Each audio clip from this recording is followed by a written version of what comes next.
यो देखिरहनु हुँदैछ तपाईले यो धुप्पी हो डान्सिङ पाइन यो तपाईको अर्को भेराइटी को धुप्पी हो यो चाहिँ यसलाई क्रिसमस पाइन भन्छ हेरिराख्नुस् यसको बिरुवा कसरी सार्छ भन्ने तपाई मार्चतिर सार्छ यसको बिरुवाहरु चाहिँ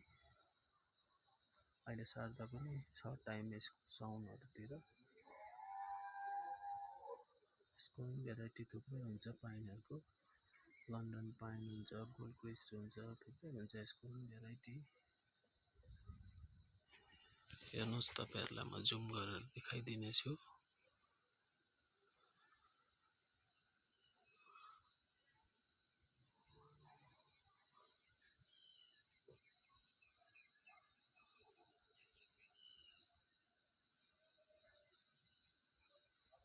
देख्नु भयो होला तपाईहरुले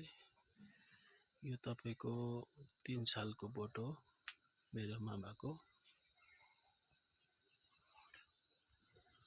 थ्यांक यू धन्यवाद।